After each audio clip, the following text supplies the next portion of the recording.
menemani kalian dengan membawakan satu kisah horor Wawa part 278 Wak. Tapi nih ya, sebelum aku masuk ke ceritanya, aku mau nanya dulu Wak sama kalian. Apa ada di antara kalian yang suka camping di alam? Mungkin di pantai, di gunung, atau bahkan di tengah hutan nih. Berkegiatan di alam bebas memang bisa jadi healing sih Wak. Setiap kali kita ngeliat pemandangan hijau-hijau tuh rasanya ya Allah, mata nih jadi ikutan seger gitu ya kan. Tapi di alam yang indah ini juga sering sekali menyimpan banyak misteri Wak. Karena kita tuh nggak pernah betul-betul tahu siapa saja yang menghuni di dalamnya ya kan. Bukan hanya flora dan fauna aja. Nyatanya kita sering mendengar kisah bahwa hutan belantara itu juga jadi tempat tinggalnya para makhluk tak kasat mata. Begitu juga dengan hutan belantara di wilayah Sulawesi Tengah Wak. Pas aku baca email dari Wawa ini, aku baru tahu kalau ternyata di sana ada sosok makhluk mitologi yang disebut Sisiing Babono atau hantu hutan. Pernah dengar nggak kalian Sisiing Babono? Keluarganya Wawa ini Wak pernah diteror sama si makhluk ini, dan saking membekasnya pengalaman horor ini bagi mereka Wak, sampai-sampai keluarga Wawa ini selalu menceritakan kisah ini turun temurun ke generasi-generasi selanjutnya. Penasaran gimana kisah selengkapnya, kisah si Sisiing Babono ini? Jadi tanpa berlama-lama kita langsung masuk aja ke ceritanya ya. Check it out.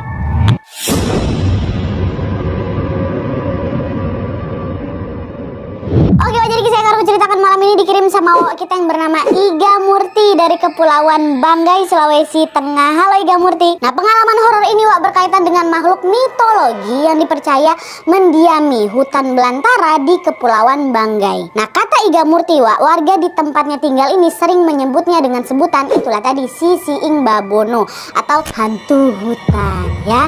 Nah, di kalangan masyarakat Kepulauan Banggai Wak, katanya Iga Murti, Sisiing Babono ini lebih ditakuti daripada hantu lainnya karena sosok ini tuh dipercaya bisa menyakiti manusia secara fisik, bahkan sampai ngilangin nyawa tuh loh. Di keluarganya Iga Murti sendiri ada 3 orang yang punya pengalaman horor sama Sisiing Babono ini Wak. Dia adalah buyutnya Wawa, ayahnya, dan juga bibinya atau tantenya. 3 pengalaman horor ini Wak diceritakan secara turun temurun. Nah, dia di keluarga aku katanya. Dan sekarang kisah mereka ini juga akan aku ceritakan ke kalian ya. Kita mulai dari kisah pertama, kisah buyutnya Wawa. Dan untuk memudahkan ceritanya Wak, tanpa mengurangi rasa hormat, di sini aku langsung menyebut namanya aja Wak ya. Nah, jadi ini masuk kisah pertama. Nah, jadi ceritanya Wak, kakek dan nenek buyutnya Iga Murti ini bernama Ya Ano dan Soa Lobo ya. Ya Ano ini kakeknya, Soa Lobo ini neneknya. Oke. Nah, mereka berdua ini punya 3 orang anak Wak. Waktu itu masih kecil-kecil. Pada masa itu keluarga mereka ini tinggal di pondokan. Pondokan itu di dalam hutan belantara. Nah, dulu wilayah Kepulauan Banggai ini Wak memang masih sepi kali dan belum ada perkampungan gitu loh. Dan juga sama seperti keluarganya Ya Ano ini Wak, mayoritas penduduknya juga tinggal di pondok-pondok juga di tengah hutan. Nah, jarak antara pondok-pondok ini lumayan jauh. Mereka jadi macam nggak punya tetangga dekat gitu loh Wak, karena kanan, kiri, depan, belakang tuh ya dikelilingi hutan gitu loh. Bisa kalian bayangin kan sesepi apa suasana di sana waktu itu ya kan. Nah, biar suasana di pondok itu nggak sepi-sepi kali, Ya Ano dan juga keluarganya ini memelihara seekor anjing. Anjing ini udah lama kali Wak ikut sama mereka. Dan kalau misalnya anjingnya ini pergi ke tengah hutan atau main-main kayak gitu, Ya Ano ini nggak pernah khawatir karena nanti juga paling menjelang sore anjingnya tuh pasti balik sendiri gitu loh ke pondoknya mereka. Jadi anjingnya tuh udah macam hafal jalan pulang gitu loh Wak, karena udah lama sama mereka ya kan. Dah lah tuh, hari-hari pun berlalu sampai suatu pagi pas Ya Ano ini lagi keliling pondok buat nyari anjingnya. Biasanya kan anjingnya kalau misalnya malam atau sore gitu udah balik kan, paginya pasti udah ada. Waktu dia lagi mau nyari anjingnya itu, dia baru sadar kok ada yang beda nih. Kemana anjing aku? Kok anjing aku nggak ada? Apa semalaman tadi dia nggak balik ke pondok nih? Terus dia kemana? Apa mesti main dalam hutan anjing aku nih ya, kata Ya Ano. Nah, awalnya Ya Ano tuh nggak terlalu khawatir Wak dengan anjingnya yang nggak balik-balik ini atau yang hilang ini. Dia masih positive thinking kalau nanti pasti anjingnya balik lagi ke rumah ya kan, pasti balik sendiri. Tapi setelah ditunggu-tunggu sampai 2 hari kemudian Wak, ternyata anjingnya ini nggak balik-balik, belum kelihatan juga. Di situ Ya Ano udah mulai panik. Apa jangan-jangan anjing aku ini hilang gara-gara dimakan Sisiing Babono ya? Udah mulai negatif thinking tuh karena Sisiing Babono tuh udah terkenal gitu Wak di kalangan mereka nih. Dah masuk di hari ketiga setelah anjingnya ini hilang Wak, Ya Ano tuh udah nggak bisa lagi nahan emosinya. Semua perasaan cemas, sedih, dan kesal jadi bercampur jadi satu. Anjingnya nggak balik-balik. Saking emosinya waktu itu Ya Ano ini langsung ngasah parah Wak, ngasah parah sampai tajam. Dan dia berdirilah di depan pondok yang buat nantang si Sisiing Babono ini. Sambil dikibas-kibaskan parangnya, dia bilang, oh memang dasar kok setan kok ya, berani-beraninya kau makan anjing aku nggak takut sama kalian, keluar kalian sekarang, kayak gitu. Saking saking dia ngamuknya gitu, ku habisi kalian satu-satu ya, kata si Ano ini.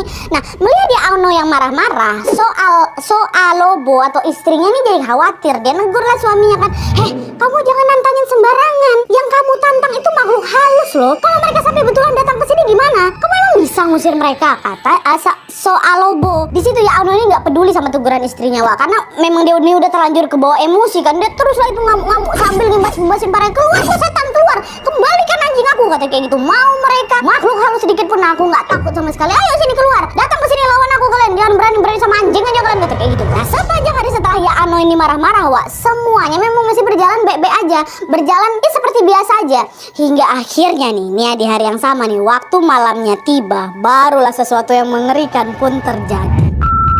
Nah, jadi ceritanya waktu itu ya Ano sama Soalobo ini dan juga ketiga anak mereka lagi kumpul, Wak, di dalam pondok itu buat makan malam. Nah, terus pas mereka lagi makan ini, mereka dengar ada suara berisik, Wak, macam sekumpulan orang lagi ngobrol dan lagi ada yang bisik-bisik kayak gitulah. Dan suaranya ini berasal dari luar pondok dan seolah mengelilingi pondok mereka. Kagetlah mereka kan, suara siapa tuh kok ramai kali? Ini udah malam loh, gak mungkin suara tetangga sampai kedengar sini. Orang rumah-rumah mereka juga jauh kok. Jangankan malam, siang juga mereka jarang main kesini, kata mereka. Karena penasaran ya, Ano dan Soalobo ini pun memfokuskan lagi pendengaran mereka untuk menyimak suara yang berisik di sekeliling itu. Nah, ternyata, Wak, suara berisik itu adalah suara kayak orang lagi ngobrol pakai bahasa Banggai ya. Tapi entah kenapa ya Ano dan Soalobo ini nggak bisa nangkap satupun kalimat yang mereka ucapkan itu. Kedengarannya memang bahasa Banggai, tapi bahasa mereka tuh kayak nggak jelas sedang ngomongin apa gitu loh. Nggak ada yang bisa mereka ambil dari satu kalimat yang mereka ucapkan, paham kalian kan? Nah, akhirnya di situ ya Ano pun ngintiplah keluar, Wak, buat mencari sumber suara ini. Tapi yang ada dia malah makin bingung lagi karena ternyata di luar rumah itu kosong, nggak ada siapa-siapa. Cuma waktu dia intip nggak ada siapa-siapa, suara tuh masih ada, masih kedengeran. Sadar ada yang nggak beres di sini ya Ano pun ketakutan. Tadi dia berani kali kan, ini ketakutan. Wajahnya langsung pucat dan dia cuma bisa terdiam aja, diam sambil natap istrinya. Dan Wak, Soalobo ini atau istrinya ini bisa dibilang cukup tajam gitulah Nadia. Dan dia ini punya ilmu gitu, Wak, dimana pada saat itu dia ini masih memegang erat kepercayaan tradisional masyarakat Banggai ya. Lalu akhirnya dengan kemampuannya itu Soalobo ini bisa merasakan ada aura kemarahan, Wak, yang pekat kali lagi ngelilingin pondok mereka. Dia bilang sama suaminya, astaga suamiku, mereka betulan datang gara-gara kau tadi itulah, gara-gara kau tantang tuh, kata si istrinya. Dengan tubuh gemetar, Wak, Soalobo pun langsung ngampirin anak satu persatu, lagi makan semuanya kan, langsung ngampirin anak-anaknya. Dia meletakkan tangannya di atas kepala anaknya ya, sambil berkata dalam bahasa Banggai, Niamoko maas, Niamoko maas, Niamoko maas, yang artinya inilah emasku, inilah hartaku yang berharga ya. Itu terus diucapkan. Soalobo mengucapkan kalimat itu berulang-ulang, Wak, dengan tubuh yang gemetar nih kan, Niamoko maas, Niamoko maas, Niamoko maas gitu. Disebut-sebutnya tuh ekspresi merinding. Nah, lalu beberapa menit kemudian Soalobo memberanikan diri untuk membuka pintu pondok mereka untuk bisa melihat langsung keadaan di luar, Wak, ya, bukan ngintip-ngintip lagi. Nah, dia mau keluar. Nah, disinilah dia. Kalau tadi suaminya yang ngintip tadi nggak bisa melihat siapa sosok-sosok yang lagi berisik ini, Wak, sekarang Soalobo waktu dia buka pintu dia bisa melihat dengan jelas. Dalam penglihatannya ada banyak sekali sisi Ingbabono yang lagi berkerumun, Wak, mengelilingi pondok mereka dengan ekspresi yang marah. Bahkan beberapa di antara mereka udah ada yang lompat ke tangga. Buat tangga itu kan pondok ya kan, pondok kan ada jarak lah antara ini sama tanah. Udah ada yang mau manjat tangga tuh, kayak mana bentuk detail wujud dari sisi Ingbabono tuh Nadia. Nanti aku ceritakan di kisah kedua, aku ceritakan, main blowing kali bentuknya. Udah, tapi yang jelas banyak tuh sisi Ingbabono dari situ kan. Nah, untuk menghadang sosok-sosok itu, Soalobo pun lalu merapalkan lagi mantra pengusir gitu lah, Wak, dengan suara lantang. Soalobo pun terus mengulang-ulang bacaan mantranya sampai tubuhnya bergetar. Suami sama anaknya juga nengok, badannya sampai berguncang-guncang. Ya Omoko maas, ya Omoko maas, kayak gitu terus, Wak, ya Allah. Lalu barulah selang beberapa menit kemudian suara berisik dari mereka ini pun akhirnya mereda, Wak. Suasana pun balik sunyi lagi hingga yang terdengar cuman ya udah itu cuma suara hewan-hewan malam aja tiba-tiba hilang. Selang beberapa saat itu Soalobo pun tetap berdiri di depan pintu lagi kan untuk memastikan keadaan sekitar nih.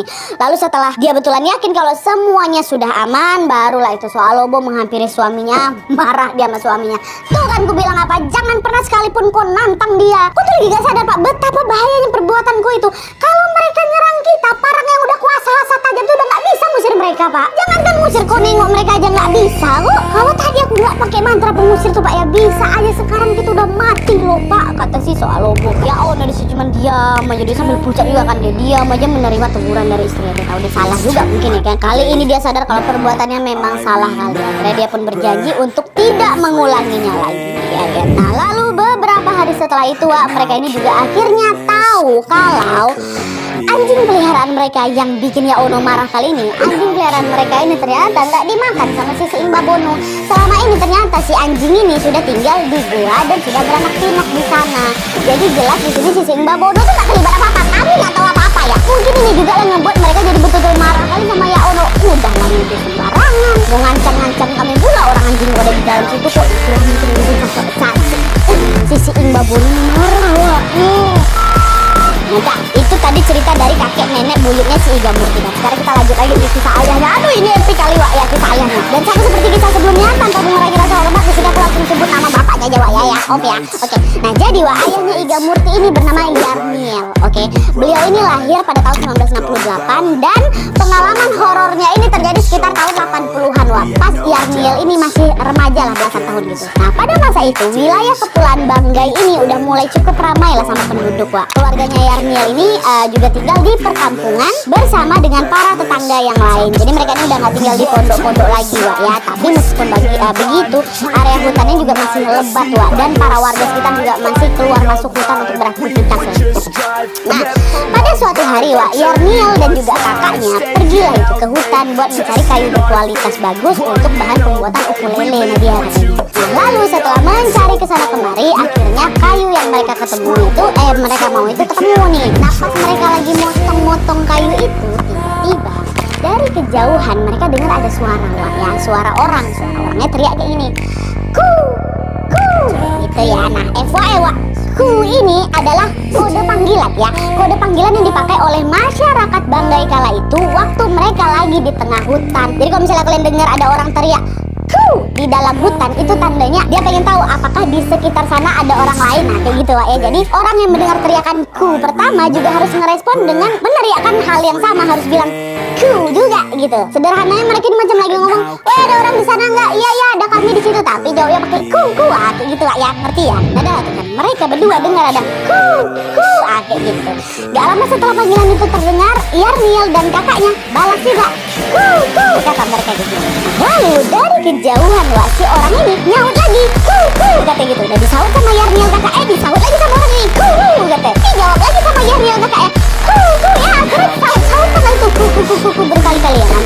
Nah lama-kelamaan suara teriakan yang dijauh itu terdengar kok makin dekat.